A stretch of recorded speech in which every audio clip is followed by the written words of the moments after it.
to the Rob and Kale Show. Rob Sanders. His own mother slapped the stork that delivered him. And Kale Hall. He doesn't deserve to be in this business. He deserves to have been blackballed. The Rob and Kale Podcast. And welcome into the Rob and Kale Show. I'm Rob Sanders. Thanks for joining us this evening. Big show planned for you as always. As I come to you from Columbia, South Carolina. Tonight, coming to you from parts unknown. He is not unknown. He's not wearing a hood, ladies and gentlemen, but he is Carolina Jackpot. Kale Hall. Kale, what's up, buddy?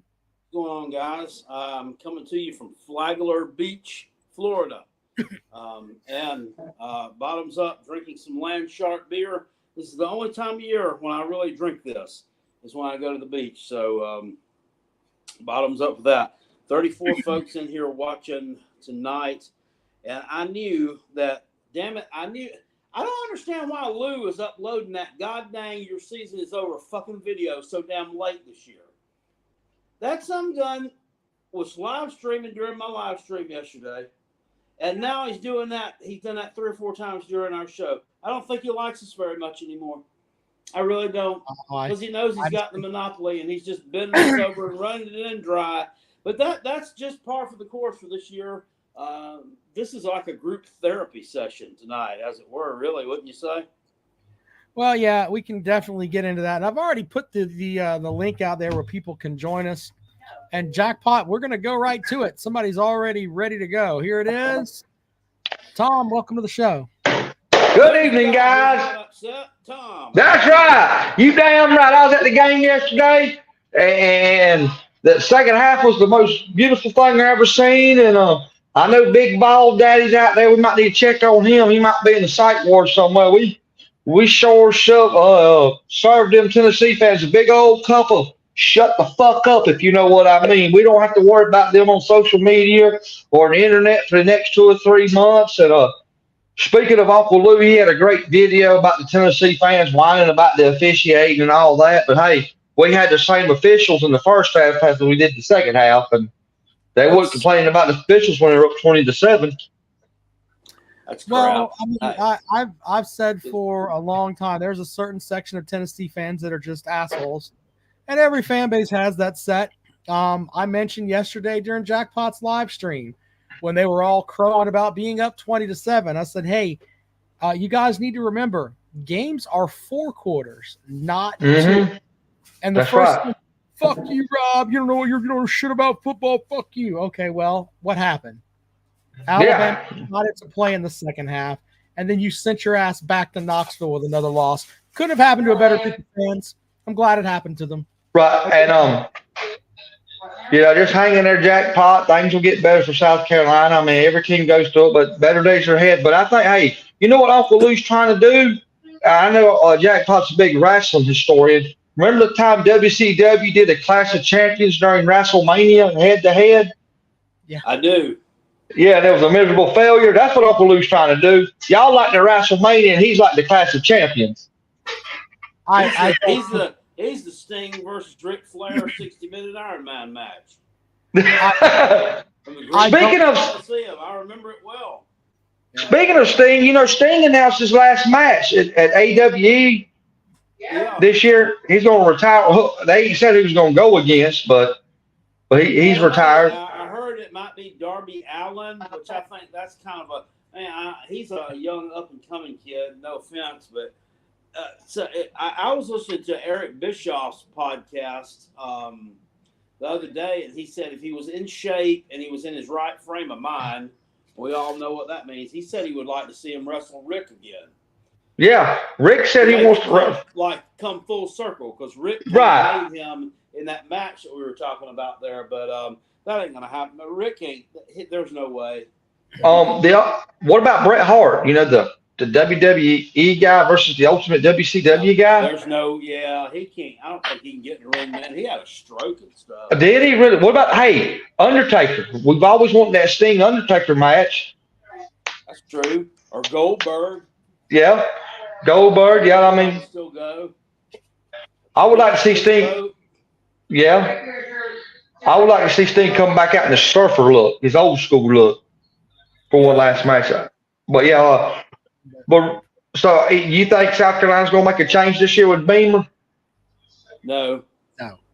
No. So they're going to give him stick it. You think he's going to have to make some staff changes? I know Arkansas fired Enos today. Yeah, I saw that. That's what I'm saying. I think I tweeted it out, actually I meant to tweet it out, but it was still stuck in my little thing there. I didn't hit the send button. You're on the clock, Shane Beamer. Arkansas fired his OC. Why don't you fire your DC now? Who does Clemson? What staff does Clemson needs to make on their staff? Because obviously Dabo's going to have to make some staff changes. Y'all think? No, he's not fired. Dabo needs to get the fuck out of the play calling for one. I think that's their problem.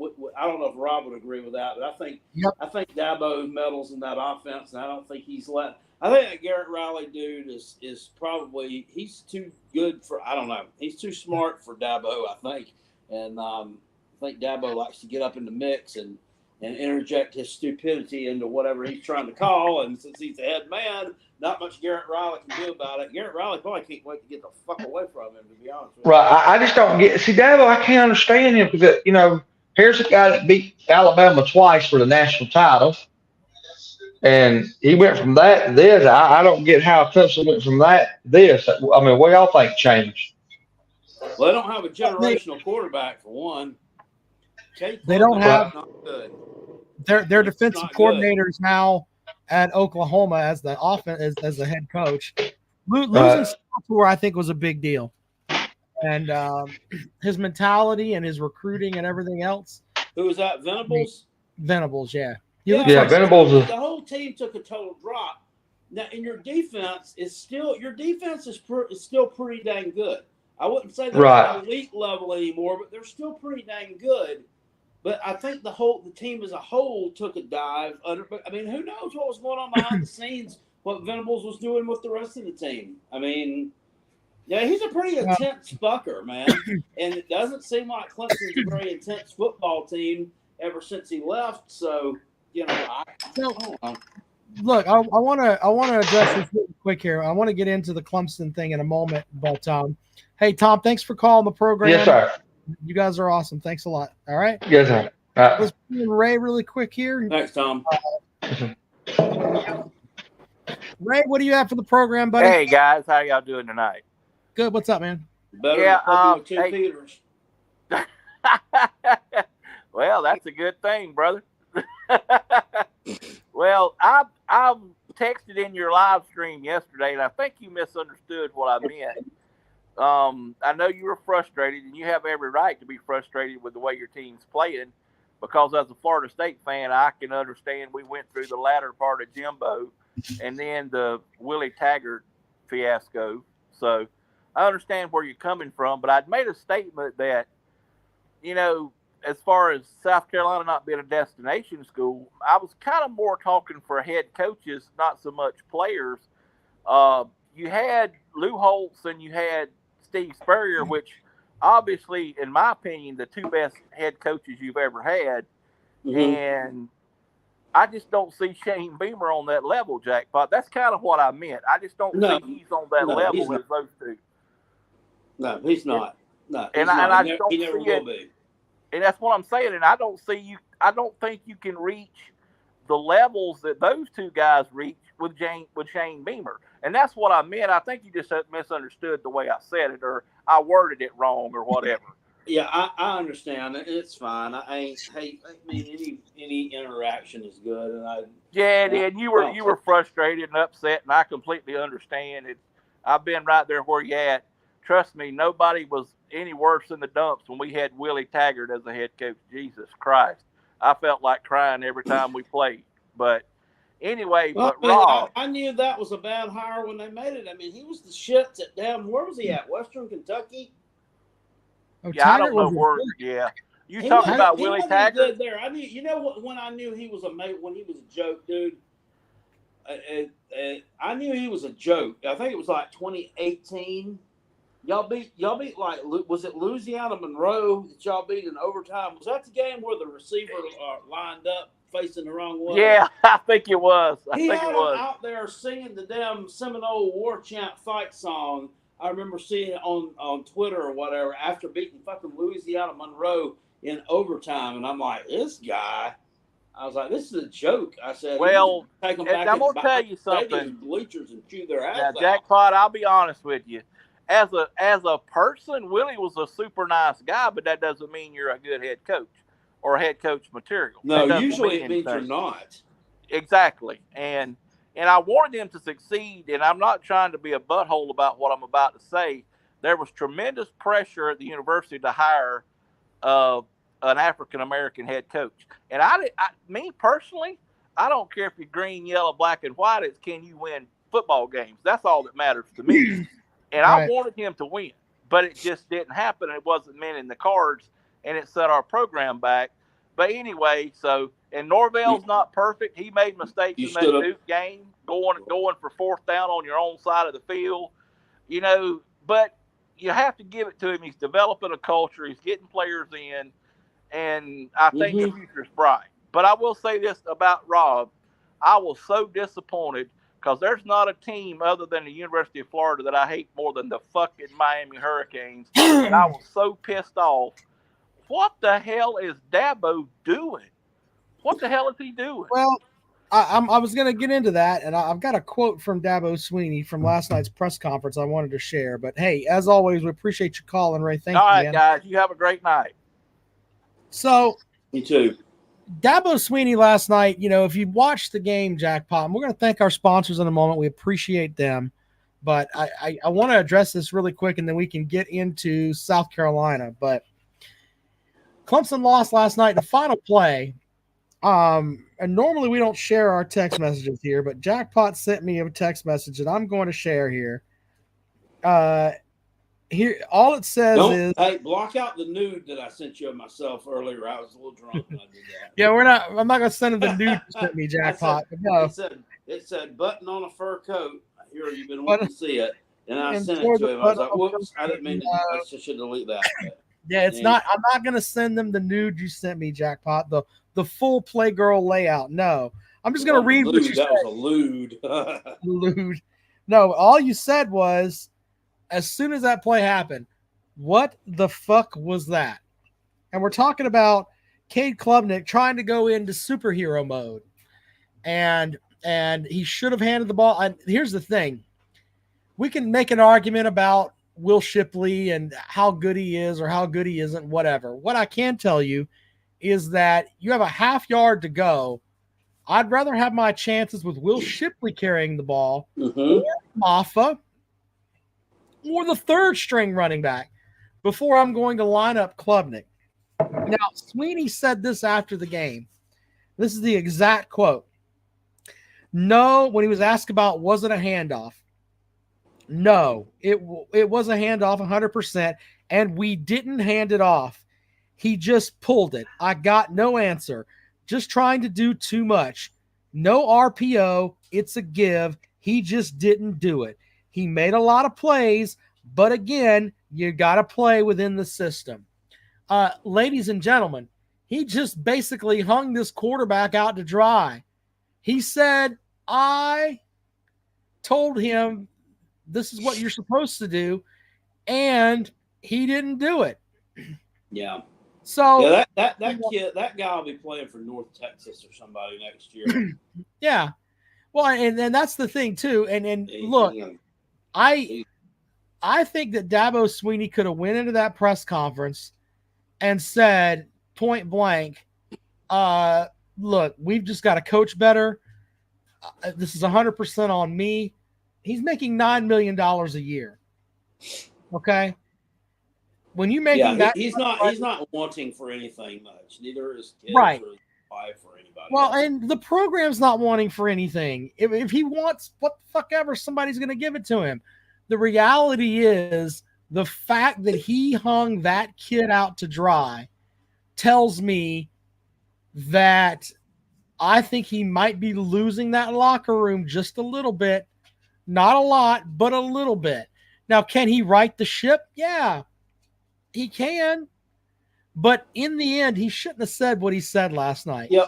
But I want to counter your point with this a little bit. And sure. Shane Beamer's caught some flack with doing some of the same stuff.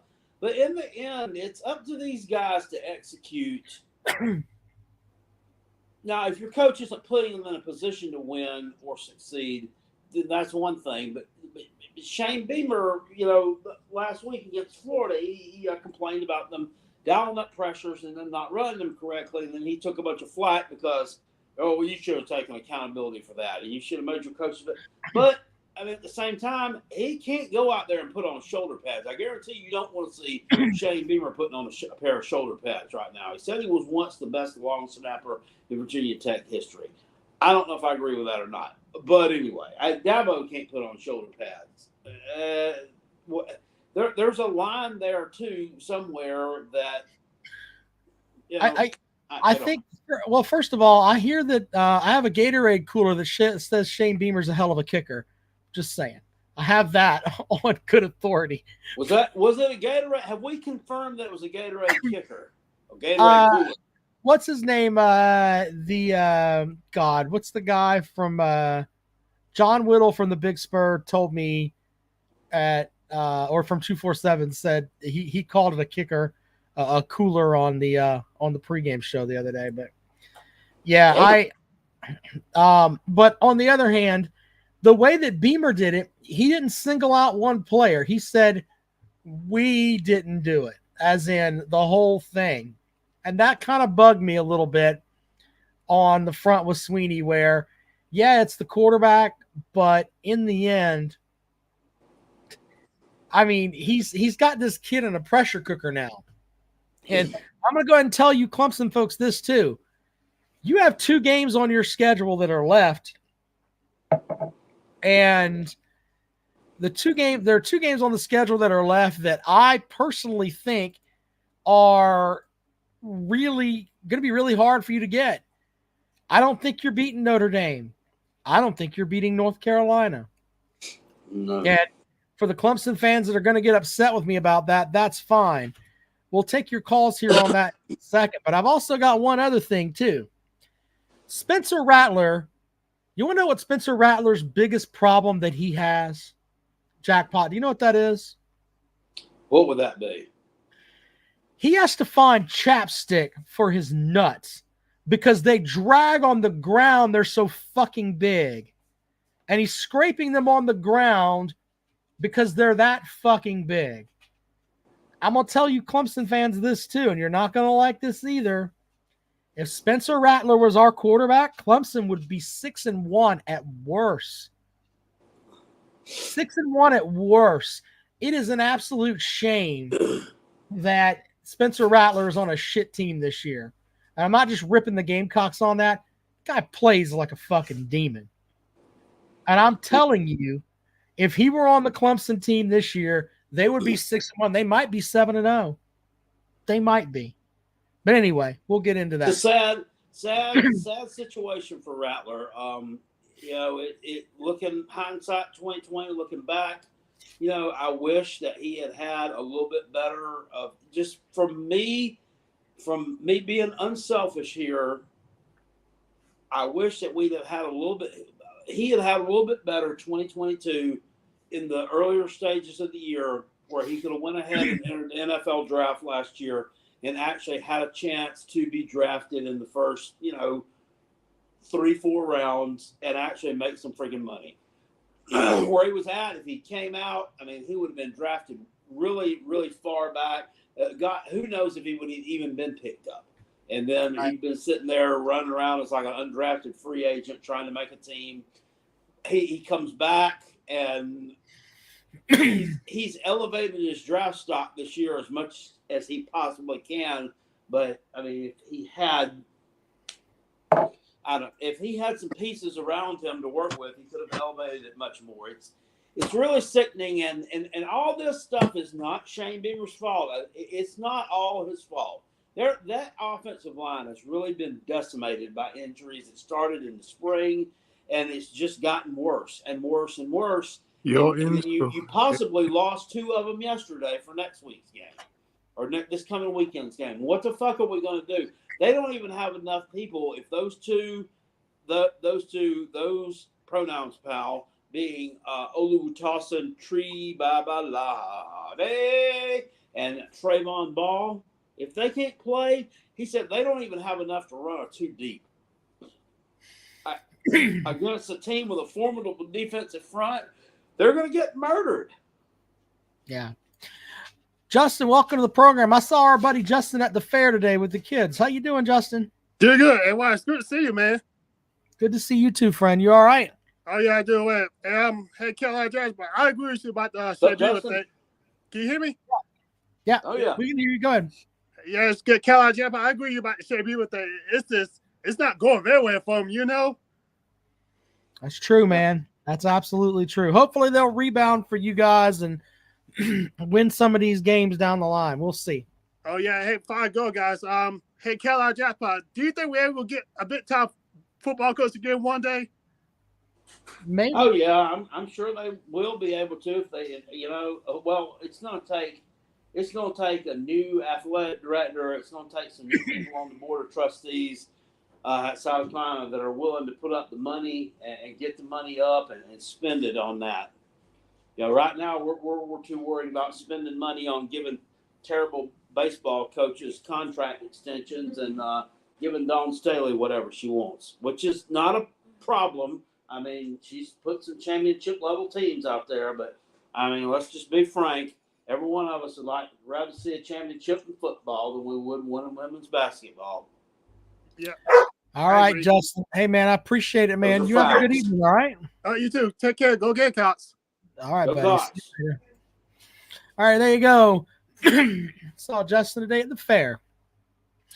All right, anyway. What did you do at the fair today? Did you ride the Ferris wheel or did you get on the merry-go-round, Rob, or the? No, we went to the pig races. My son likes the pig races, so that's the big thing with us. The pig races? Pig races, yeah. You ever see? So like they Sounds they have like some shit they have up in Clemson. I didn't know they did it. No, it's right there, right there. You can see that shithole Williams Brice Stadium from the fair.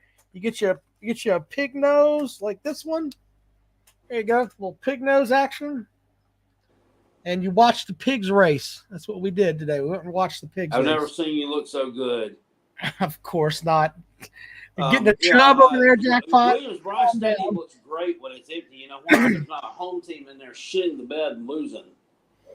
Yeah. But anyway, let's thank our sponsors really quick. Callaway's Bar and Grill out in West Columbia. We'll have our live show there on the day after Thanksgiving. So make sure you show up for that. Benefit Pace Academy, the only school in the state that is publicly funded and works with folks that have dyslexia. So I'm going to do that day.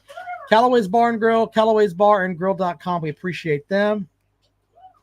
Mama Tori says, why do y'all never read the comments? We do read comments, Mama Tori. We just don't read all of them. I don't read any comments from Tennessee fans unless it's BBC or Flick.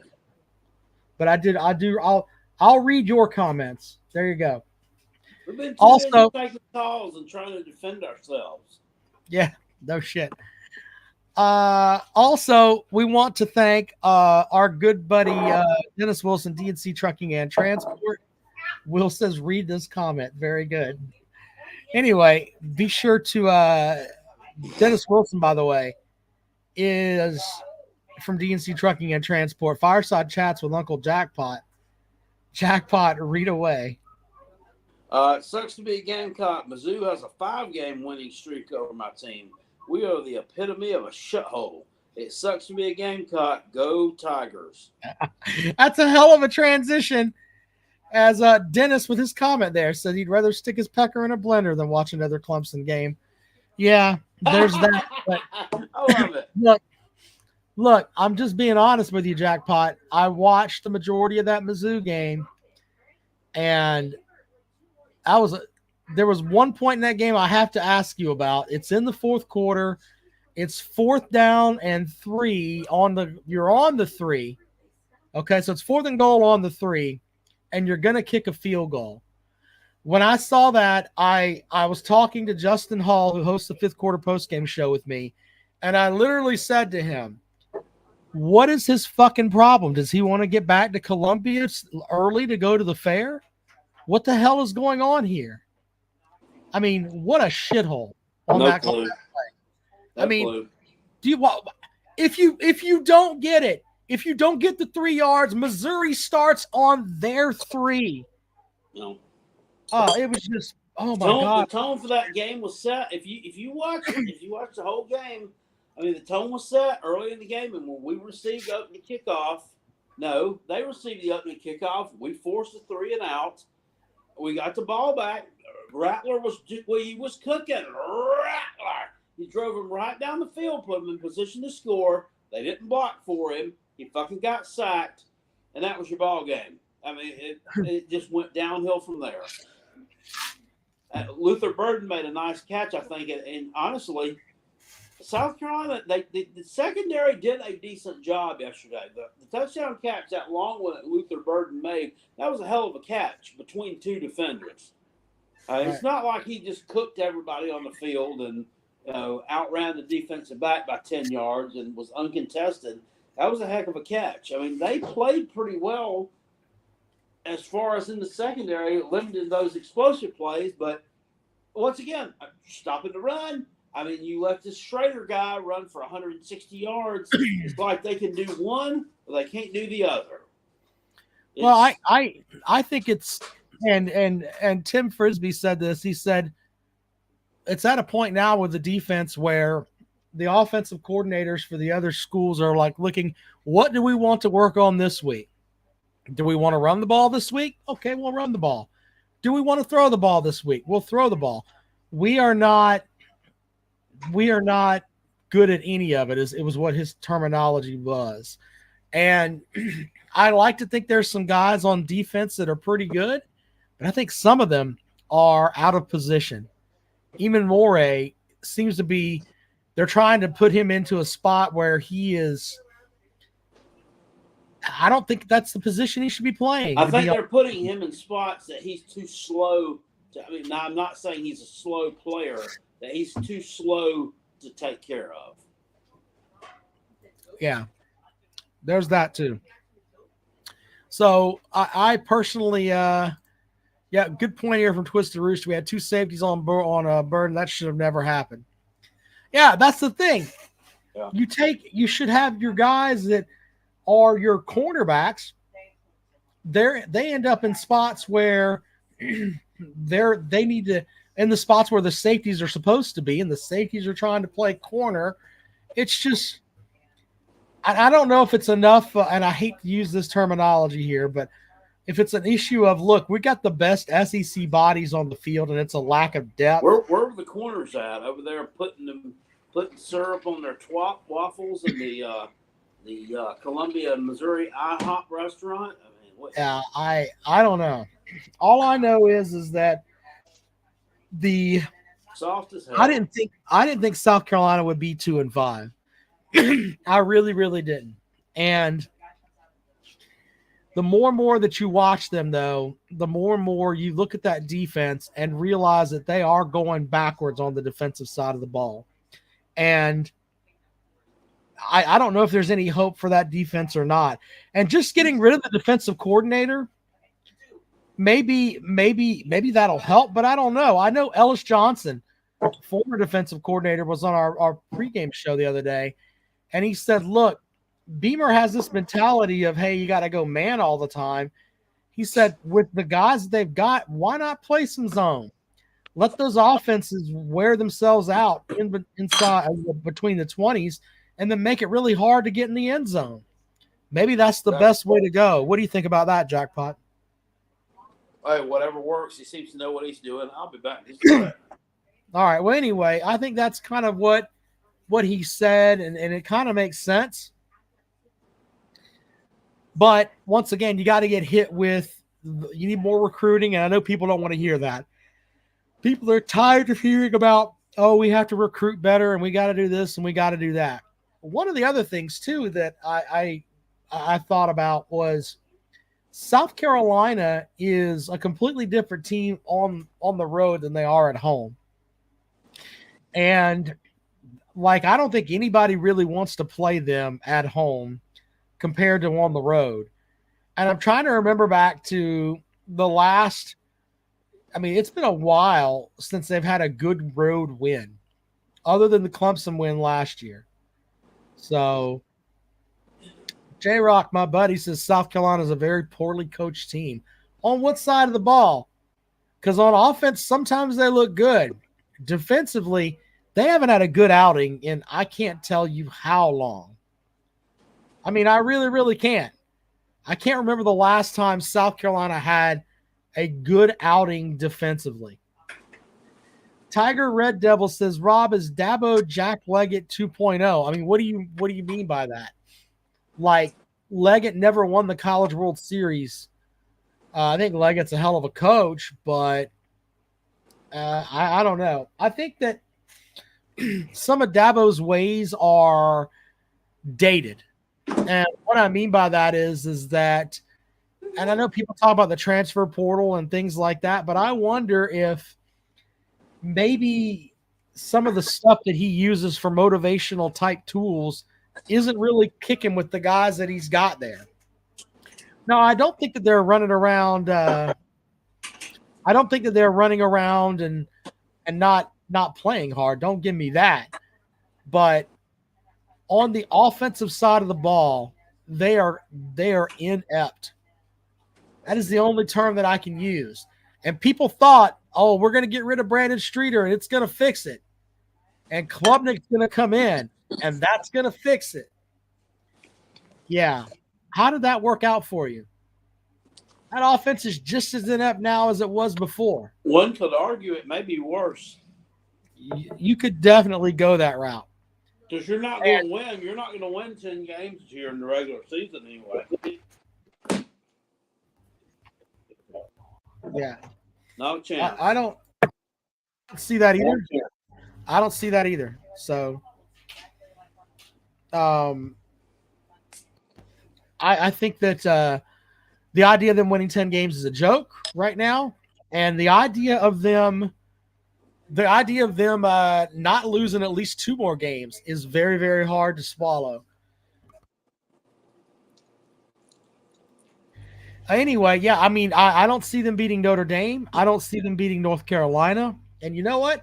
They may take their ass to South Carolina and lose that game too. If they don't have their shit together, and Spencer Rattler, if he decides to play, that's something else we need to get into, Jackpot. Is Rattler going to play anymore? I mean, after Texas A&M this weekend where you don't have we don't have a whole set of offensive linemen. So he's going to go up there and get popped. Does he want to play anymore? I don't know. I mean, we can get into that too, man. It's just so many things to think about right now. Yeah. Well, what do you think that Rattler's going to quit? I mean, not quit. Do you think that maybe he doesn't quit, but maybe he gets injured? No, I think he'll sit in the bowl game. Yeah, well, but I'm asking. I'm serious though. Do you think that it may come down to, look, what else does he have to prove? You know what I mean? Yeah, no, I don't think so. I think that'll be looked on unfavorably by some NFL scouts and that. So, no, I think he'll play the season out, man. He's a baller. He really is. Quit yet. He would have quit after that Georgia game. Yeah, well, dude, he's getting hit every play. I mean, he really is. Big _ Wash says if coaching was the problem at South Carolina, we would already have multiple decommits. We instead got commitment, and recruits are still buying in. Let that sink in. Okay. I understand that, but I at the same time, I refuse to believe these players are this bad. On the defensive side, they're not that bad. These guys are out of position. They are not. There are some highly recruited guys there. They're not that bad. I'm sorry. Well, I mean, you've got guys too. Like there are some highly touted guys that are on that team that were wanted by other teams. I mean, it's not like you've got guys that were, I mean, let's just be honest, that were just bums.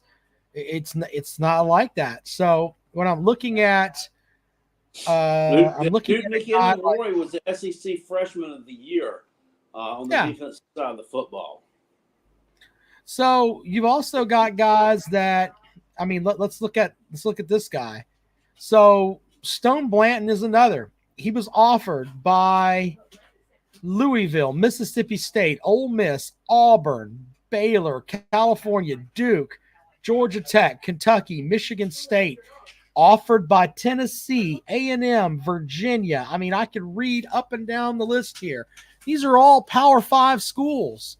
It's not like he was offered by Furman and Coastal, and then South Carolina gave him an offer. You've got guys on that team that are highly touted, and it's not like they're coaching a bunch of bums out there is the best way to put it. So, you know what I mean? Yep. All right, well, let's get more folks involved with the program here. Jackpot is from parts unknown. I don't remember where he told me it was. Flagler Beach, Florida. There you go, Flagler Beach.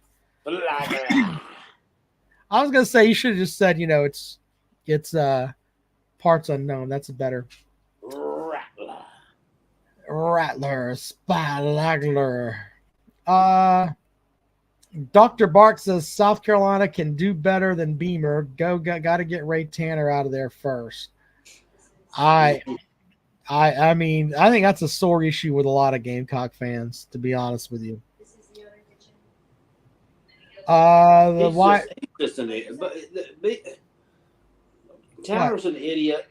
Beamer's proven himself out to be an idiot. I called him yesterday, and I don't normally join his product or whatever, just because whatever. I guess we've been rivals as far as putting out content and this and that. But I called the Spurs Up show yesterday as soon as the game was over because I needed somewhere to go vent. So I went and vented to him, and I was the first caller on. And something that just really irked the fucking shit out of me the last 30 seconds of that ball game. And some people might see it as a big deal. Some people might not think it's a big deal. They think I'm overreacting. Why is Shane Beamer bringing his son on the field, this 9-10-year-old kid? They're running around laughing it up like this is just fucking funny when you just got your damn face kicked off. This is not daycare. It's not babysitting time. It's fucking football. It's serious. Right. You just lost. He don't need to be on the field with you. That's for after hours. Okay, if you won, whatever. I don't care what you bring your grandma out there. You can bring Jim Bob Beamer. You can bring Jerry Jack Beamer. You can bring Uncle Daryl Beamer out there to run around. I don't care. But if after we just took a loss, the kid needs to stay with his mom or wherever and then console you after you do your press conference. That's just me. I just think that's a bad look. It's silly. I kind of agree with you on that to an extent. I wonder sometimes. I don't question Beamer as far as, he wants to be there. He wants things to be a certain way. But on the other front, sometimes some of the stuff just looks clowny. I mean, it really does. The whole breaking your foot, kicking something, and the hot dog thing, just the way that came out, had Uncle Lou heading to heading to Amazon to buy a hot dog costume. I mean, the guy's made more. His press conferences have made more headlines than his fucking team has. Yes. And I'm just saying. Some of the shit he says. Did you see me go off on him complaining about the Mizzou, the facilities or whatever they had to? God, they're doing a lot of upgrades here at the stadium. Maybe they'll find us a better place to do a post-game interview at. Really? Really? Welcome to the program. Team play. You should be happy if they give you a Motel 6 parking lot to go do it in. They should give you a Dollar General parking lot to go do it in. You sorry sapsucker. Yeah. that's I did not catch that, but or maybe I was, I don't know. That's really shitty to be a guest somewhere and then to comment on what they have there, especially when It's a visitor's locker room. It's a visitors part of the facility. It's not going to be that nice. Mike Leach said that was at one time he was talking about the visitors' locker rooms at Mississippi State before he ever came there as a football coach. When he went there at one time, I guess with Texas Tech or somebody, I don't know. And he compared them to like a county fair or like a 1A high school bathroom shutter, like a trough on the wall. Just not real nice. No, but that's shitty. You shouldn't have done that. What's up, buddy? How are you? What's happening? How are y'all? What's going Good, on, man. brother? Oh, not much. Let me ask y'all a question. Out of curiosity, y'all keep up with football way more than I do. I got 3 questions. Number one, how much is being on a shitty team going to affect Spencer Rattler's draft stock? That's number one. All right. Well, I can answer. We'll do them one at a time. Jackpot, what do you think? I don't think not that much at all. I mean, because you've I seen think a lot. You've seen players from shitty teams get drafted pretty high. I mean, some of the Northwestern guys have went pretty high. Some Illinois and teams like that have went pretty high in the draft. So maybe some, but not as much as you probably think. I read a CBS draft or CBS mock draft that had him in the first round. So you got to remember, I mean, Tim Couch played on a Kentucky. They were never worth the shit. He was drafted number 1. So I don't really think it matters, to be honest. All right, what's your second one? Second one is, in the Muschamp days, they always said the defense was too complicated. In the early years of our old offensive Marcus Satterfield, they said the offense was too complicated. Is the defense now too complicated? Well, no. Well, and I'll tell you why. I mean, they're playing man on man. I mean, Beamer said we're a team that's going to play man-to-man defense. So basically, pick out your guy. That's who I'm going after. So if they're going man on man, I don't know how much more simple it can be. You just pick out your guy and go, right? I mean, am I wrong on that, Jackpot? No, but we're not. Yeah, but that's what I was talking about earlier. Maybe they're putting him into a position to fail. Maybe that's what it boils down to. I mean, if man-to-man defense is the easiest, you just pick out your guy and go. Yeah. So.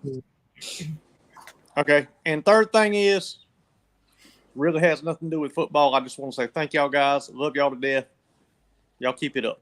Thank you, brother. I appreciate it. Man. Y'all have a good one. All right, You too, buddy. All right. Care. Well, yeah, that's I mean, the whole thing of the offense, the defense is complicated. No, I mean, when you're running, when Beamer says you're trying to run man on man, then hey, that's what you're doing. That's easy. Can't get much easier than that. Yeah, I've seen a lot of people too in a lot of comment sections and here, there, and everywhere say, "What is South Carolina going to do next year? I mean, next year is going to be even worse." What do you? I have Rattler next year. I mean, have any of these people seen Lenore Sellers play football? The guy looks pretty damn good to me. Have you seen Nick Carver play? Limited time and action, but yes, a hell of a catch yesterday. He said that's 2 weeks in a row he's made a hell of a catch. He had a hell of a catch in Florida. That offensive line is taking a lot of lumps right now, but you don't continue to have those injuries year after year after year. That's going to be a strong unit next year. Mm-hmm. It's going to be a good unit. Battle tested for sure, if nothing else. I think that Tree, whatever, I can't pronounce his last name, but Babalade. That guy is a massive motherfucker. Yeah, and once he gets to a point where he understands what's going on, he is going to be a problem. An absolute problem. So maybe this Gamecock team next year will be built around how good their line is. And maybe they'll hit the transfer portal and get a good running back to come in. Or maybe Anderson will have another year because of the COVID year, and he'll come back and maybe he'll run roughshod. Who knows? COVID year time. Put your mask on. Nah. So yeah, there's that. All right, put the link in here one more time if you guys want to join the program. Jackpots at Flagler Beach. I've seen a couple of masks down here in Florida so far. Yeah. Protecting themselves from the old pop up of the COVID. So we appreciate that. You take care of your health and wellness. Tiger Red Devil says Garrett Riley himself is not going to change that offense. No, he may not. And what Jackpot said earlier. All right, let's welcome Eric. And hey, Eric, what's up? No, not much, guys. How y'all doing? Good, man. What's up? Better than I deserve. How you doing? I'm doing all right. Hey, Jackpot, you all had a great game yesterday. The school didn't show it, but you guys had some great plays in that second half. Yeah, I mean, they made an effort to try to come back, but, you can't. I mean, when you're down by that much, you can't. You got to take some shots. Stop trying to kick field goals. You're not going to win with field goals when you're behind by that much. So that was kind of disappointing to me. And I would have rather lost the game 27-9 or 34-9 if we had went for it on a couple of fourth downs and just tried a little bit harder. But yep. Now, what was up in the after the game with Beamer? What was that all about? I mean, he gave a press conference there, and you could hear the Missouri band in the background playing, so he asked somebody to shut the door, and they did. And then at some point during that conference, I didn't even hear this part until my friends from the Mazodcast, I don't know if you've ever listened to that, retweet the Power Mizzou Twitter account and posted up a clip of Beamer talking about the locker rooms and the acoustics in there and everything. He said, he's like, they're doing a bunch of upgrades over here at this stadium. He's like, maybe they'll upgrade these facilities a little bit. So next time we come here, we've got a decent place to do an interview at. I'm like, let's see if I can find that Jackpot. So we'll play that. But hey, anything else, Eric, before we get out of here? No, I'm good. All right, buddy. Have a good day. Have a great night now. All right. Welcome, friend of the program, Twisted Rooster, into the show. What's up, friend? The Rooster Man, sitting in the dark. What's up, Rob and Kale? What's going on? How you doing, friend? Jackpot, you down here in Florida with me? I am. I'm on the East Coast. You got to come to the West Coast, brother. We would have hung out and drank a beer. I know. I would have. Lord. I mean, this is where we come every year. Hey, but I listened to your rant last night, and I put one out last week. I was right there with you. I'm very upset with blaming the kids, coming up with every excuse in the world, listening to post-game bullshit come out of our coach that has – if you're going to be mad, be mad. But be mad at your coach for the stupidity of what he says. Yeah. Week after week, we watch this defense, right? Right. And every time I look at, they put out who's playing and who's where, I see 3 safeties on the field. And every time we end up with a safety on the other team's best wide receiver. How does that even happen other than coaching? You had safety. I don't know unless our cornerbacks are so slow and shitty that they can't cover them, and they think the safety's more athletic and more rangy, and he'll be able. And in that case, that's a coaching problem. That's a problem. Emory Floyd is one. That's one of the fastest players on the team, and they don't ever have him out there covering anybody. I mean, he's not a great corner, but he's serviceable. So I don't know. I don't know. Well, Jackpot, you remember a kid we recruited out of Georgia, Bakari Swain. Yeah. that went out to Colorado. There was the big thing about Dion wanting him. His dad is a friend of like my show. He comes in my live streams when I'm streaming football games. This kid is they argued over whether he should have been a wide receiver. He's a smaller guy, but he's a fast kid. Yeah. Why is he not on the field?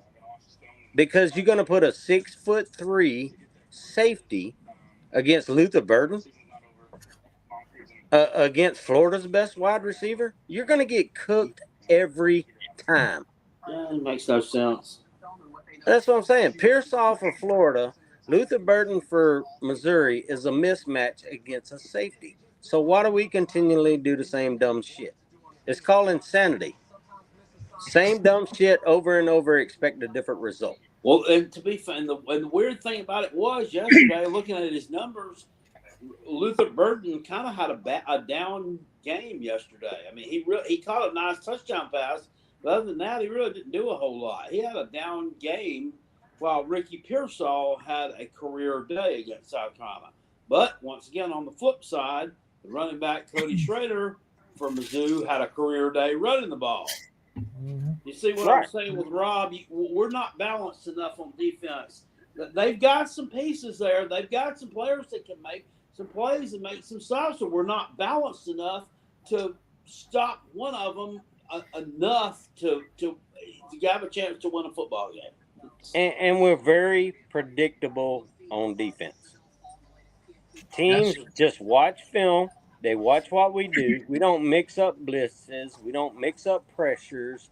We do the same shit over and over, and teams have figured it out. But a bad offense for 2 years, the past 2 years until this year, a very bad offense, and Margaret Satterfield masked how bad our defense has been. We have been terrible on defense for the last 3 years. But everyone was so against Marcus Satterfield and how bad our offense was, everyone forgot that our pass defense was good with Cam Smith and Darius Rush. Yep. But our rush defense was horrible. We were 100 and something last year against the rush. Yep. We couldn't tackle nothing. And the same shit is still today. I said that in a video earlier about 2 or 3 weeks ago that Marcus Satterfield took a lot of the heat off of Mr. White last year. Yeah, and now all of a sudden people have figured out, hey, the offense is actually pretty good. Rattler's playing his ass off, and if I was Spencer Rattler with an NFL career on the line, my ass would go to the bench. I would grab a clipboard and say, hey, you know what? Young Lenore Sellers, go play, buddy. The future is yours, but mine right now, my future is the NFL and millions of dollars. Well, to be fair, I'll say this: I don't know if he'll do that. He won't do it for entire games, but I think if Beamer if they want to do the right thing by him, if they're getting blown out at halftime against Texas A&M, they'll just go on ahead and insert Lenore Sellers in there in the third quarter. Yeah, and Rattler won't quit. He's a competitor, man. If he was going to quit, he would have quit earlier when he's been getting his ass handed to him all year. And no one's helping him. The offensive line's not helping him. The wide receivers aren't helping him. The tight ends aren't helping him. He's doing all he can, but our team is lack of talent and injuries has killed that offense. Lack of depth. All right, hey, let's listen to this from Beamer real quick here. Hold on. Go ahead and play that. Hopefully, with all the expansion and facility projects they're doing here, we could maybe find a better post-game press conference room with that new development that they're doing out here. Hopefully, with all the expansion. And I listened to I had the press conference on yesterday, and I didn't catch that. What a shithole statement to say there. Holy shit, y'all. Hey, Rob. Yeah. We're gonna get Beamer a big tent where he can do interviews and eat hot dogs. Because every time he does a post game interview, he sounds dumber and dumber every day. Last week it was about we call plays, but we didn't run the play and our DB stopped, and I'm like, dude, so now you're gonna blame the kids. You're gonna blame an 18, 19-year-old kid for bad coaching. because the kid was confused on what he should have done. That's coaching to me. He's very he's very I've said it before in my videos, not just emotionally. I think he's very immature. I mean, if you know that you're getting cooked by the media and you're getting cooked by your fan base and God knows who else for saying dumb shit during press conferences, well, after the first or second time it happened, I would do yoga. I would sit here in a corner and meditate to myself. I will not say dumb shit. I will not say dumb shit. I would tie a string on my finger to remind me to not say dumb shit. I will talk in coach speak this entire thing. Why do you keep on doing it? If it's a problem and you know it's a problem and that people don't like you for doing it and that your team is losing and that you're getting your ass roasted, stop doing it. It's not that fucking hard to do. Stop doing it. Hey, Jackpot. Somebody who goes out and drives drunk and gets 4 DUIs. Well, how do you avoid getting the fifth one? Just stop driving drunk. Yeah. Hey, Jackpot, let me ask you this about South Carolina fans. Because I catch hell sometimes when I do a video.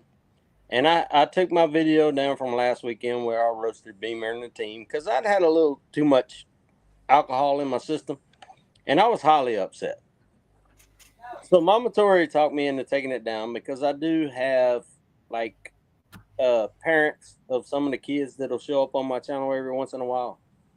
But when a Gamecock fan comes at you with the same old, well, it's just the game, or it's, hey, after all these years of the PTSD bullshit fucking beatdown that the South Carolina Gamecock fans have taken, oh, it's okay. It's okay to lose. It's okay to lose. It's okay to spend $5 million on a coach or $12 million on a coaching staff. It's just a game. How many people play $12 million a year games? In your opinion? I'm with you. I mean, but it's just a game, and that's the problem with the South Carolina fan base. It's just a game, really. Yeah. You're spending $12 to $15 million on this coaching staff, but your opinion is, well, I'm not going to get upset because it's just a game. It's just a football game. Yeah, in reality, there's too many of them that, I mean, there are some football. I think there are some teams that have pretty smart fan bases and some of them that don't. I think there's a lot of dumbasses in the South Carolina fan base, to be quite honest. Well, I might be one of them. I mean, you never know. They don't like us, Jackpot. They do not like you. They do not like me because we speak the truth about our team. They like the Locked On Gamecocks, the Gamecock Centrals, and all these sunshine pumping ass the Biscuit YouTube Boy channels that do not tell the truth. They like Biscuit Boy mixing the water. Yeah. So we have this Boston ass dude that worked for, what was it, Fox News or some shit in Columbia. You talking about Mike Uva? Yeah, but he's not a Gamecock fan. No. But yet he tells me to mix in the water as a Gamecock fan? Dude, I've been doing this for 50 fucking years. Your ass has been around for 12 seconds. Don't tell me how to fan my goddamn Gamecocks. That's my choice. Tell him to go mix a vinegar into his douche. Tell his ass to go cover New England Patriots and fucking Boston College. Get out of South Carolina. Well, and he that's something else too that is weird is that I agree with you on this. There are a lot of people that are from out of state that want to try to tell people how to be a fan of their team who haven't been here fucking 4 seasons yet. So I can definitely see that. I mean, if you're going to be a fan and support the team, that's what you're supposed to do. You know, you react however you want. I was upset last night with the call at the end of the game there, but you know, I'm not gonna. There were people that were talking about what Dabo needs to go. Now I've seen that today. They gotta get rid of the entire coaching staff because of that play. I'm like, are you fucking kidding me? You know, I mean, I see that stuff and it's like, get off my planet. But Rob, 2 weeks ago, Mario Cristobal should have been fired because he wouldn't take a knee. And now Well, all of a sudden, they beat Clemson, and Miami's back to they're look, back. there's Miami's North back. Carolina fans that were upset that Tony Elliott went in there and handed them their ass yesterday. Well, So, don't overlook a there's team that. and don't get your ass handed Well, to you. I had somebody in the comment section today that I criticized Mario Cristobal's for at the end of the game yesterday. I said, I just don't think he's a very smart person. I think he's a really dumb guy because he pissed away the entire last minute of regulation when they could have gotten in position to have kicked the field goal when the game was tied and not even went to overtime. They're like, well, but he didn't. And I'm like, well, you don't know that disaster couldn't have struck. It's not like Clemson couldn't have fucking scored there. Dumbass. But Jackpot, let me ask you this. Had Miami gone on to lose that football game, would that same person have made that comment? Oh hell no. No, they would have bitched about the last minute and the throwaway that They would have Mario bitched about Cristobal it. did in the Like, last damn, I minute can't of believe football. Mario Cristobal's pissed away the damn last minute of regulation, fiddle farting around with piss poor clock management. But like you said earlier, I get it, right? And Rob said it too. Players make mistakes. Like that, Dabo can't go out on the field and tell Cade Klubnik, hey, hold on to the football. Don't fumble. Look, well, I mean, I think that Klubnik should be held accountable to an extent for, hey, you were told to hand the ball off, but that should be in the damn locker room. I mean, I firmly believe that, you know? It's basically, so in Dabo's mind, or I can't read Dabo's mind, but if you just look at it from the perspective of the quote that I read, he basically said his starting quarterback didn't run the play he told him to run. What the fuck is going on here? That's no different than Beamer last week that says his starting defense didn't run the play that they told him to run. But see, that was a side. That was a he said we were supposed to run pressure. That's different than just the quarterback. No, he called out one of our Completely DBs that was supposed to run pressure, and he stopped. That's my toe. Beamer Yeah. specifically called out one of our defensive back. Well, we brought pressure, but the guy that was bringing the pressure stopped in the middle of the pressure and then Did he continued. call him by name though? No, he didn't call him by name, but it wasn't hard to figure out by watching the football game who it was. I get that, but I mean, but to single out one player by name is a completely different animal, in my opinion. I'm not trying to go volleyball here with you, Rooster, but No, I know that, Rob. Yes, You and it's a I mess. always have great college Yeah. conversations. But it's You know it's that. a mess with both programs right now. And when I look at Clemson, they're looking more and more like a 7-5 team. They really, really are. And that's if they can get the win in Columbia. Well, There's nothing they're South doing Carolina, right now that makes me feel really, really good about them. There's nothing that they do right now. South Carolina to me looks like a 4-8 program. We're going to beat Jacksonville State and Vandy. Past that, Well, I don't know if look, we win or and not. I'm not trying to be an ass here. Jacksonville State, I think, could beat Vanderbilt. Jacksonville State has a bunch of Yeah, I seniors. said that too. Yeah, Well, they have a bunch of seniors that they're running some 27-year-olds out there, and that's not a joke. Their quarterback is damn near 30. So don't overlook that game with Jacksonville State. That's the only opinion. Yeah, but they have to come into South Carolina in a big stadium and a loud environment. I don't know if that team can do that, but it is Rich Rod. Oh, Rich Rod can run some offense on you. Well, hell, they beat Florida State a couple of years ago. They are not a shit team. Let's leave it at that. Yeah, that's what I'm saying. And Rich Rodriguez is through his history of college football, I get that he's at a small program now, but Rich Rod was a highly touted coach at one time. And I'll tell you this too, and this too. I'll look at this too. Vanderbilt brought it last week against Georgia, such that they brought the damn kitchen sink and threw it at Georgia. Now it wasn't enough, but they brought it. Well, They we take did that same effort to play us. we did the same thing, 10 or whatever Jackpot. it is. We'll get beat at home. We'll get beat by them. How embarrassing will that fucking be? We almost did it 2 years ago.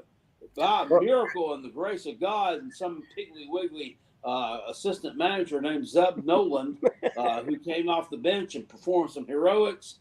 we would already have had that streak snapped against Vandy. But That's right.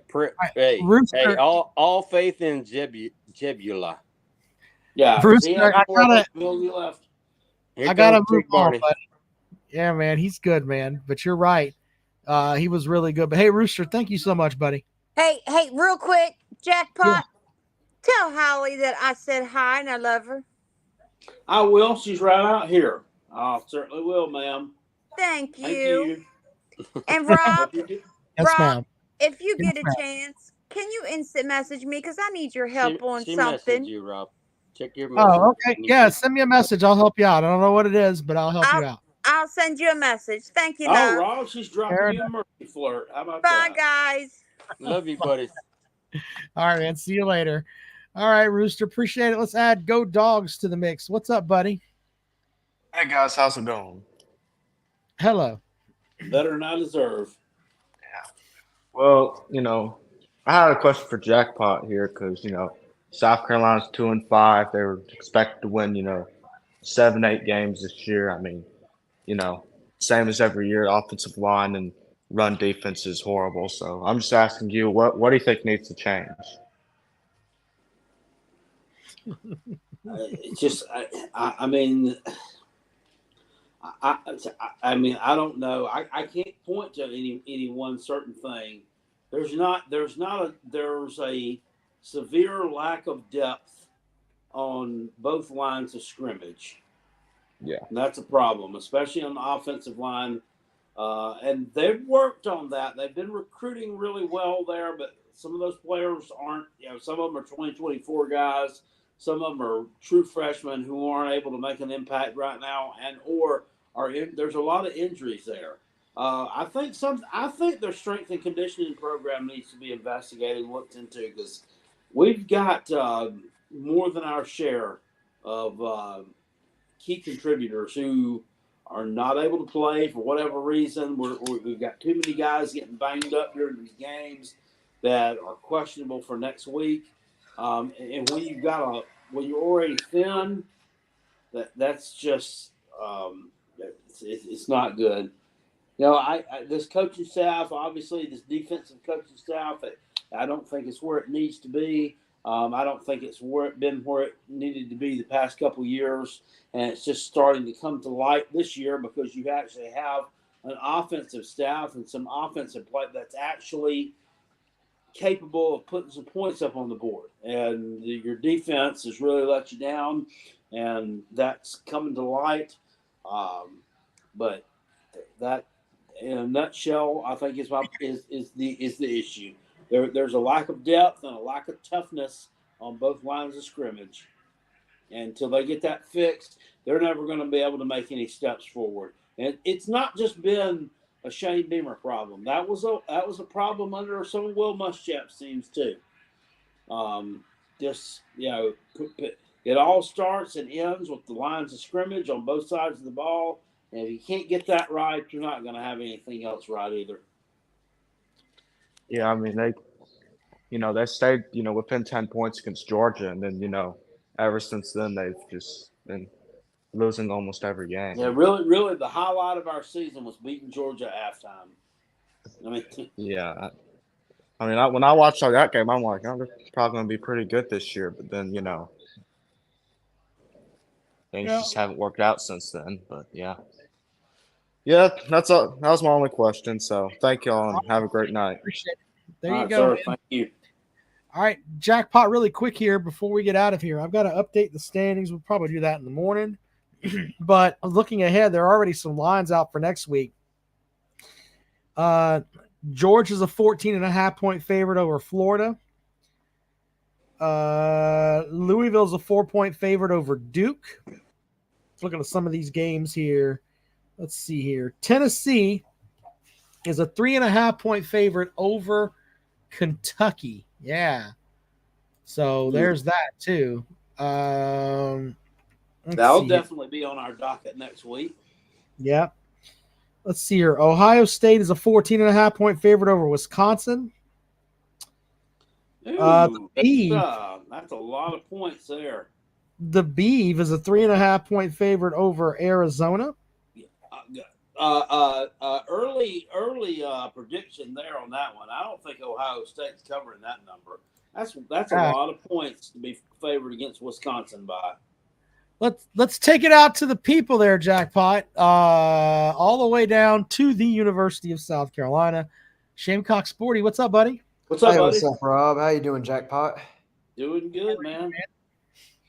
All right. How do you students feel about the fact that your team is a shithole? Awful. I'm embarrassed. I mean, I do my own rants and ravings. I watched. By the way, you got to watch. Go and find Shamcock Sporty's channel here. I watched one of his rants, and I dare to say he's got some jackpot in him. Just a little bit of jackpot in him. He gets really pissed off, Jackpot. It's really funny. That's awesome.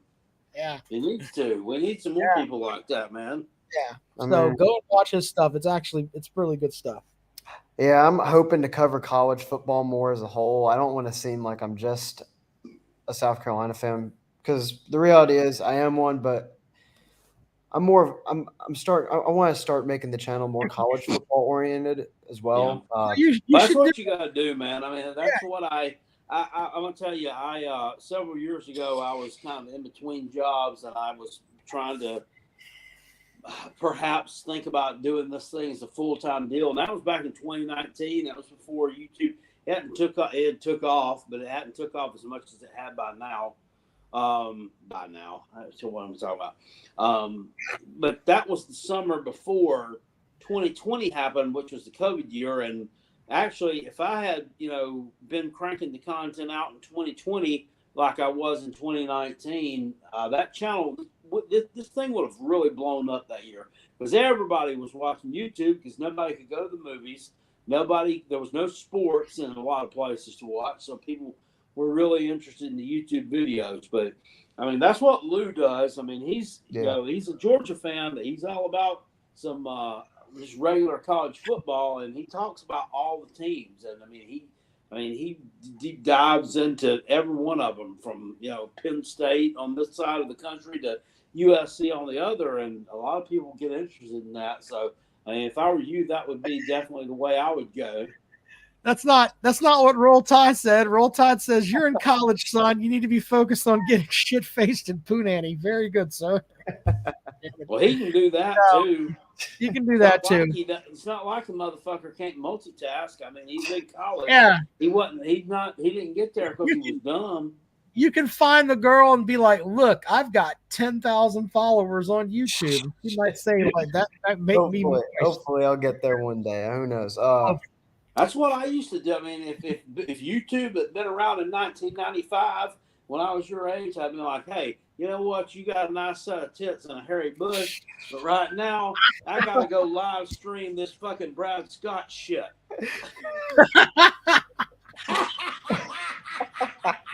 Hey, Shamcock, you gotta go. He's talking about that bowl win over West Virginia. I'll get back to you later. You gotta go and Google Brad Scott because there are some that think he fucked the program over. So anyway, yeah, like he wasn't Sporty here wasn't alive when you won your first bowl game, Jackpot. No.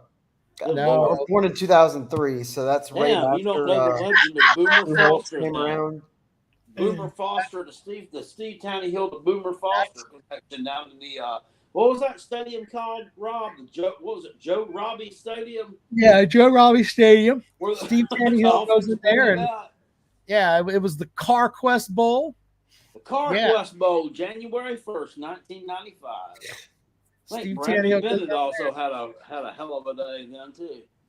Yeah, well, no, but you guys go and check out Shamcock Sporty stuff here because he gets pissed. Yeah, it's really funny. I'm gonna be honest. At this point,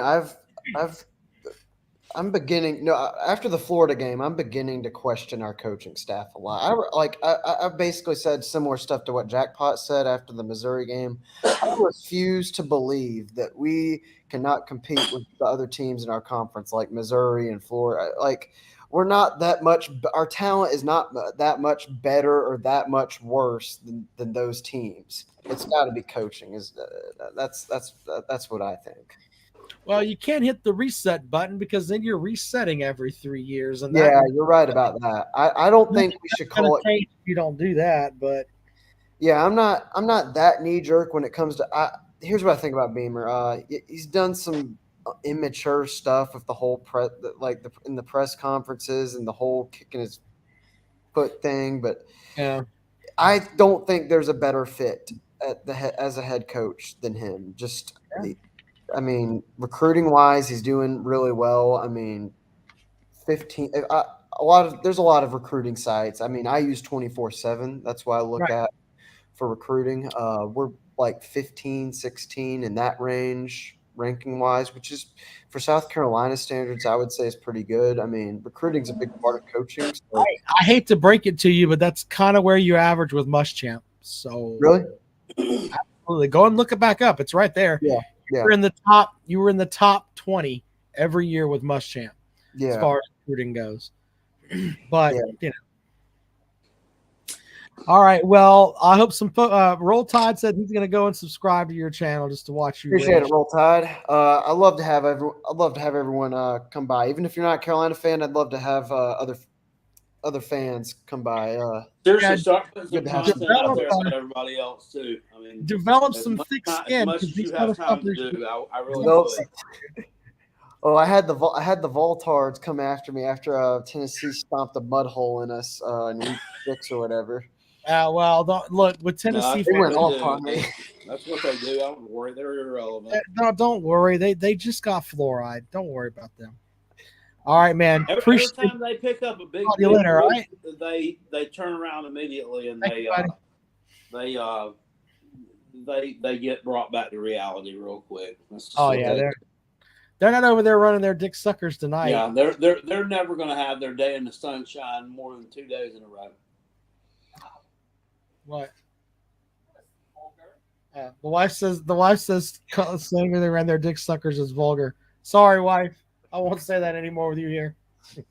All right, Shamecock. See you later, man. Appreciate it, Rob. See you, JP. See you, brother.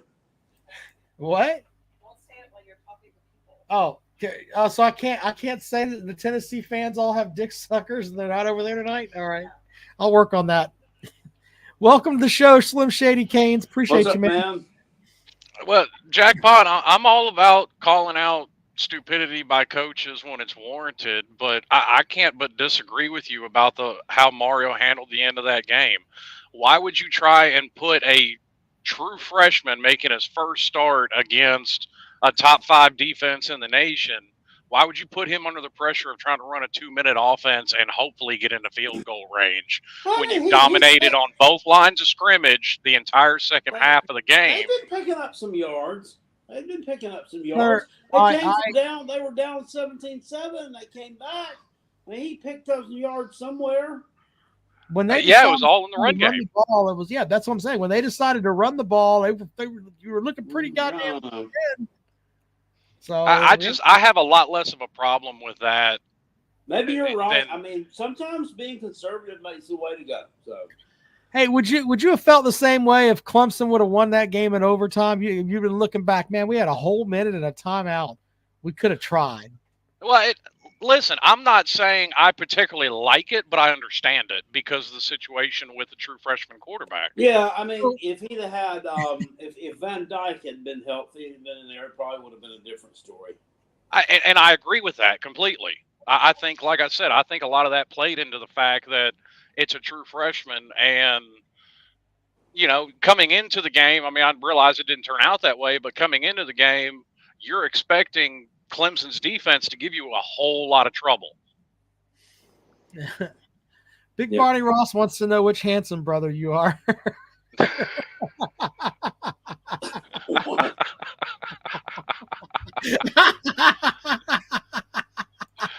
Hey, tell Barney to that one for a minute. Holy shit, Big Barney Ross. Yeah, you tell Big Barney to save on a couple of bottles of booze and go give it to Bob or one of the Stoops brothers. That is funny as fuck, Big Barney Ross. Look, I mean, Miami's come off the mat after the fuckery at Georgia Tech, and they've kind of positioned themselves a little bit here. I'm not saying that they could take off, but they're playing pretty good football. We'll give them that. I think to me, it's all about expectations. I come into the season with a ceiling of probably about 8 wins. I mean, I understand you have the realistic fan or unrealistic fans, but you don't go from a 5-win season to a 11 or 12-win season in one off season. It doesn't happen that way with obvious, just very few exceptions. Right. But I mean, I picked us to lose that game preseason. I picked us to lose North Carolina preseason. Yep. So, I mean, the fact that they beat A&M, the fact that they beat Clemson, they're a little ahead of schedule as far as my preseason predictions. Now, of course, you have Georgia Tech, but okay, I expected us to drop NC State as the game that, lose a game that you probably should win. So if I just trade one for the other at the end of the season, I don't really care. I'm in the camp of now when I look at Clemson, I see at the beginning of the season, I thought they were a 10-win team. Now I think at best they're a 7-win team. I think South Carolina right now. NC State, they're so. Well, that's what I'm saying. I got 7 wins for Clemson now. I got 4 for South Carolina because I think they'll beat Jacksonville State and Vanderbilt, and I think they'll lose the rest of them. So. I mean, I think Clemson's defense will still keep them in most of their games. What's that, Jackpot? Go ahead. I don't know. I disagree. I don't think that Kentucky is a very good team either. I don't see any reason. South Carolina can't beat them. They don't have a downfield passing game. So, that's one that they can actually key on stopping the run and actually do it. The downfield passing game is not going to hurt you because they can't do it. They can't complete a pass. So, well, maybe you're right.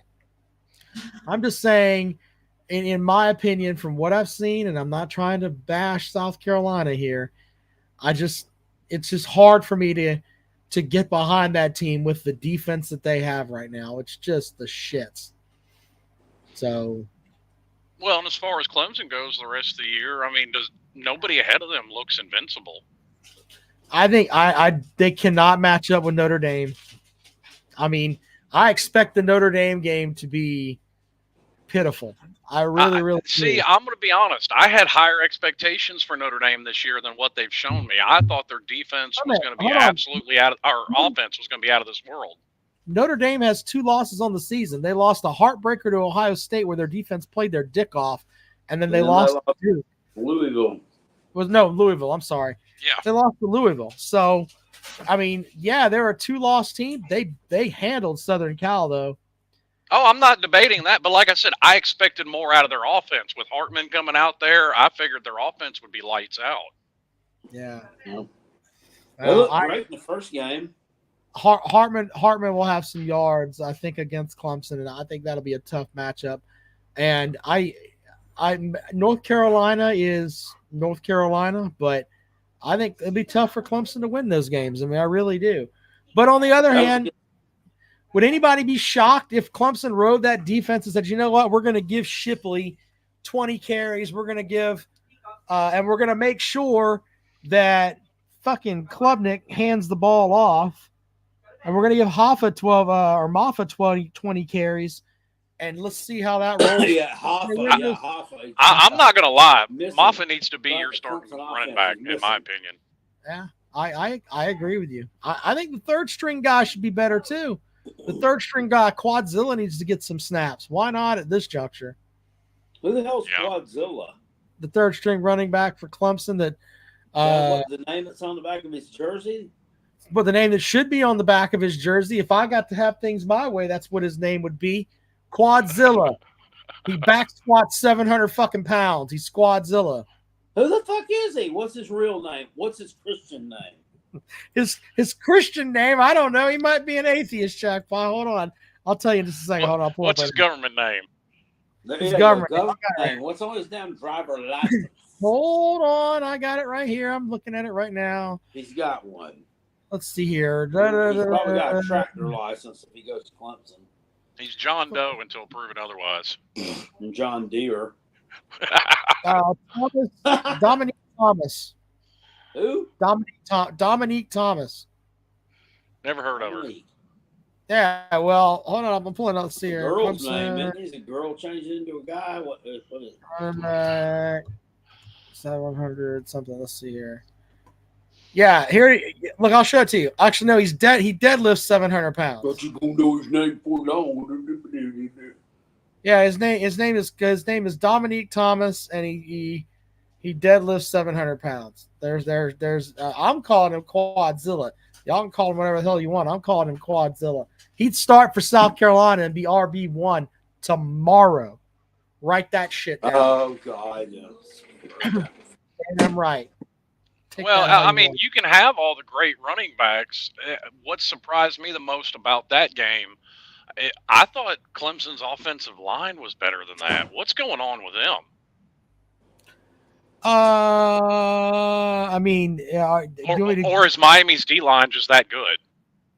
I mean, do you want me to give you what I really think, or do you want me to give you the sunshine pumping answer? Well, I don't pump sunshine to the Miami fans, so. Well, then, in my opinion, our offensive line has been the shits for years, for like 3 or 4 years in a row. They haven't had a good offensive line. Even Trevor Lawrence's last year, he made that offensive line look so much better because he would walk up to the line of scrimmage and see that they were in a defense where they were the shits, and he would check into something else, a lot of it being a release valve play to Travis Etienne to make the O-line look better. They haven't looked really good on the offensive line since Lawrence's sophomore year. No, his sophomore year. I ended up watching a lot of Clemson. I mean, there was a vast improvement from 21 to 22 in their offensive line. Yeah. Well, they don't. I think that they got to a point where they were trying to. There's nothing physical about them. You can't just like get them in the huddle, jerk some face mask, and say, you know what? I want us to line up and just fucking, try to hammer somebody. Robbie Caldwell is not the O-line coach anymore. It's Thomas Austin, but they don't have any like road grading guys anymore. They don't have any more. They don't have Mitch Hyatt anymore. Yeah, Mitch Hyatt and those guys, they don't have anymore. And I think that in my opinion, an offensive lineman is about not just being a big son bitch. I mean, you've got to have a mentality of I'm a physical dude, and they don't have any of that. So yeah, and that's where I mean, I know everybody jumps on Dabo for the portal, but I mean, everybody saw how bad Miami's offensive line was, and Mario went and got Matt Lee from UCF, and he's grading out as the best center in the country right now. Look, and you know what? I think it's I think that I try to look at why Dabo Swinney is doing what he's doing as far as, hey, with these guys not going to get them. I can kind of get it, but on the other hand, he's got to start, because if not, I mean, he really is going to get left behind. Well, I'm not saying the Mike Norvell approach. Right, but I mean, all good coaches evolve. When Steve Spurrier went to South Carolina, it wasn't a fun and gun offense. He ran the ball and set up plays that way, and that's how they ended up being really, really good. Now Sweeney's got to do the same thing. I mean, Nick Saban would love nothing more than to line up and have the 3 yards in a cloud of dust offense, but he knew he had to do better. Yeah. And good coaches evolve. Bad coaches end up, Bad coaches end up bitching about bathrooms and terrible visitor locker room accommodations. Yeah, true. Yeah, well, but he does have a baptism pool, so that's nice. He does. And Watkins' life. I would say after that game yesterday, he probably got his wish, and that bandwagon's a little lighter. Oh yeah. Well, but you know what though, and I can kind of understand where he's coming from on that. And that's another message Jackpot sent me last night. That fucking when Jackpot sent me this. Normally, anything Kale sends me, I can blow off. But after he goes, "What the fuck was that?" And I said, "Stupid asshole, give up the fucking ball." And then Jackpot right back goes, Dabo is just getting them off the bandwagon. I almost threw my fucking phone. Fuck you, Like I'm really good friends with Big Skin Pete. Dumping it. And a lot of the stuff Dabo says, I don't necessarily have a problem with. But, I mean, Dabo takes criticism about as well as a cottonmouth. And, it just kind of comes with the territory, in my opinion. If you're getting paid that kind of money, part of the reason you're getting paid that kind of money is to deal with the flack that comes with it. Right. And he's either got to do a better job of doing that, or like as vocal as he is about not liking the direction college football is heading in, he's going to find himself coaching high school before long. He's going to have a Daniel.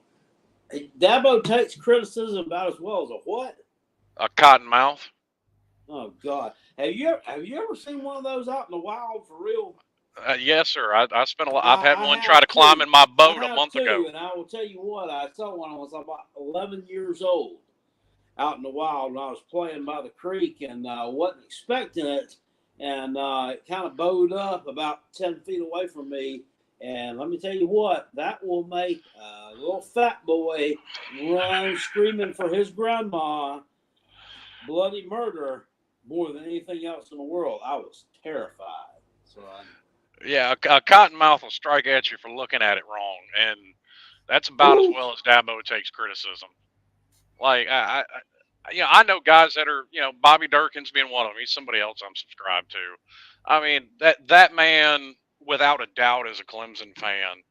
But to say that Clemson fans with criticism are just bandwagon fans, no. But there is a section of folks that have that are wearing a Clemson football hat in November and then a Duke basketball hat come January. I think that's the kind of people that he's talking about. Well, and I get it. Then I suggest you practice what you preach and block out the distractions and quit looking at Twitter. Yeah, I don't know where to go with all that. He is a very thin-skinned coach. Let's just leave it at that. Too thin-skinned to be like, because literally, I'm a dickhead. My thing would be, I would acknowledge your existence, but I'm still looking at the national titles that I won. Yeah. I swear to God, I would say that to the entire press corps. Oh, you want to? Oh, look, I mean, you can question my play call, but I have 2 national titles. I swear I would say that every single time. Because what the hell can they say to you then? Nothing. Well, no, they still can. When you're screwing up, it's the era of what have you done for me lately? Yeah, I'd love to hear your game plan. Let's look at your national titles, and then I'll take play calls from you. I swear I would say some shit like that. Why not? All right, y'all. I'm gonna get out of here. All right, buddy. Stay safe. All right. Slim. Yes, sir. Y'all be good. Fabian in before we leave. Jackpot. Rob, do you think Shane Beamer? What's going on, guys? Hold on, Jackpot. What would you say, Jackpot? I'm sorry. Do you think Shane Beamer has thin skin? Oh, you know what? Being the guy that plays the Clemson voice on this show, I can't sit here and say that because people are going to say I'm just saying that because Dabo Swinney has thin skin. Shane Beamer probably calls his mom every night after looking. I think they may be brothers from another mother. I fully believe that. Mommy, did you hear what they said about me? You remember how a couple years ago they said Shane was emulating Dabo? He was what a week of football from the state of South Carolina. Yeah. Now, but not so much. They're both a couple of bitches. Both bitch-made bitches. Jackpot. Bitch-made bitches. Big little dick energy. Anyway, go ahead. Speaking of little dick energy. All right. Go ahead. Georgia's going to win. Georgia's going to lose. What you got here? Y'all know. We're gonna whoop Georgia's ass this week. We taking them off life support. We digging them a grave, and it's over with. The 2-time reigning national champions is over with. Okay. They done. Fabian? The You state know what, of South Jack? Carolina. I wish your fucking team would have beat these assholes because we wouldn't see Octavian again until next fall. Yeah, they ain't gonna beat us. They'll never beat us in 15 years. South Carolina's trash. Clemson is okay. They just disappointed me this weekend. Rob, I took Clemson because of you, and you let me down. The Tater Motherfucker, man let me down. Hold on. I didn't suit up. I wasn't out there You let me fucking down. Klubnik. Don't tell me I let you down. The Tennessee man. Have you checked on the Tennessee man that cursed you up the other day? He probably jumped off the cliff. No, his parole officer called him and said he shouldn't be called into the program like that. It doesn't look He good. jumped off the cliff. You think he jumped off the cliff? I don't think he did that. He did. He did the mountain. You know the person right on game, the mountain climber. He did the mountain climber. Fell off the cliff. So he fell off the cliff from the mountain climber. Okay. Harry Legg says you're deep in bath salt spiked with fentanyl. Is that true? No, listen. We're beating Georgia we beating Georgia 31-27. I'm telling you, we're ending that undefeated streak. Carson Beck is going to be winning for his I life. already told you if you beat Georgia, I'll sing the Florida fight song. Yeah, you might well get the practice and get ready for it because you singing it, brother. It's in the I sang it last week. It's almost inaudible. You need to worry more. You need to take baby steps and worry more about Mizzou because I think Mizzou's going to mouth pump you. Man, we're not worried about Mizzou. We're not worried about the Rock Paul. We're not worried about that piece of shit, Missouri Tigers. I wouldn't be worried about the rock. I'd be worried about the wide receiver and the running back that are going to run. We're not worried about that. We got those. Yeah. South Carolina football team is trash, man. Y'all going 2-10. You know what, Jackpot? I blame you. Y'all going 2-10. 2-10. Y'all lost it. I don't think y'all could beat Vanderbilt, to be honest with you. Jesus Christ.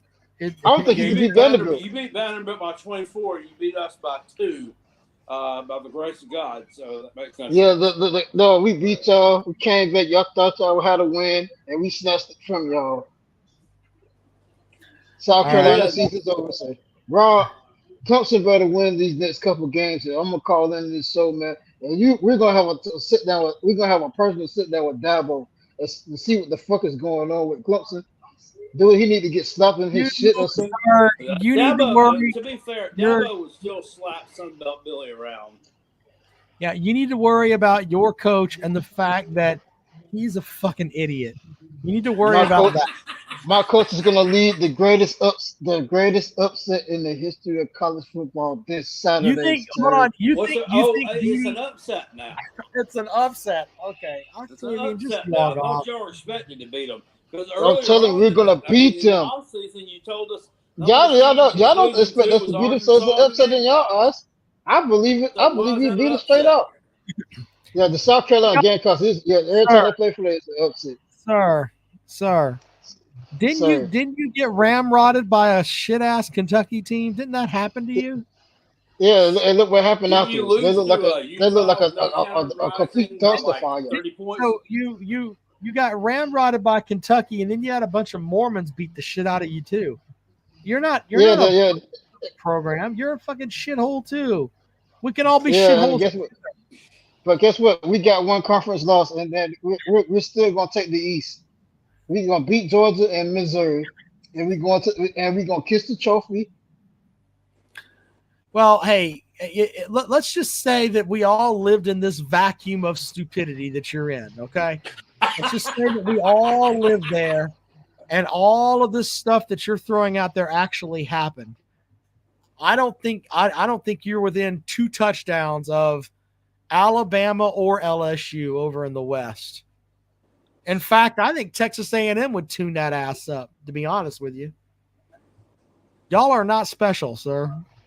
It's gonna happen. I'm telling you, it's gonna happen. Believe it. I hope you as a fan. Do you believe now? Florida Gators is beating Georgia point blank, period. We're going down there, kick Kirby Smart's ass, and then y'all gonna be on this call in so next Sunday talking about wow, what a job Sunbelt Billy has done. Pretty Smart's lost I like really don't care what he does because I'm more focused on Carolina and Clemson. But, he's lost like one game in 3 years. He's just gonna go and fucking lose to Sunbelt Billy. Okay, whatever, man. Yeah, he's gonna lose to Sunbelt Billy this weekend. Y'all laughing now, but wait till Saturday when the final score shows up. It's gonna be shaking your head and wonder where the hell this Florida team come from. Sir, Carson Beck is improving every week. You're past. Yeah, Carson Beck is gonna be on his back all Saturday long, so you better get ready. How are you gonna feel losing to Carson Beck? He looks like E.T. like got fat and then got skinny again. And I got a treat for you guys. If somehow Georgia wins, a mysterious Georgia fan is going to FedEx me a Carson Beck jersey, and I have to wear it all in public and sing the Georgia fight song. It's a Carson Beck jersey. It's probably size extra small. Carson Beck jersey. You ain't gonna fit into it. I know you're a big fella like me. You like the pizza and the cheeseburgers too. Twisted Rooster says you live in a house under the swamp, wrapped in a bubble full of ass. Twisted. Their season over. Their season is over. Do you actually live in the state of Florida, Octavian? Believe it or not, I stay in Tallahassee. Okay, well, I'm in your home state right now. Yeah. So, Yeah. Nice weather down here too, man. It's a lot better side. Nice weather. It's Nice. a little bit cold right now. Leaves falling. It's nice. It's nice weather. Nice football weather down here. It's still straight summer down here, right? All right. Straight summer. Octavian, I gotta go, man. Appreciate it though. Listen, go Gators and beat the Bulldogs. And I'm not letting him. He's had enough time. Fuck all that. Y'all want to get mad at me for cutting him off for saying "Go Gators" and all that shit? I don't want to hear that shit. I mean, Go Gators. Jackpot, who's taking care of your dogs? Someone asked that earlier. My stepdaughter's boyfriend. Well, good.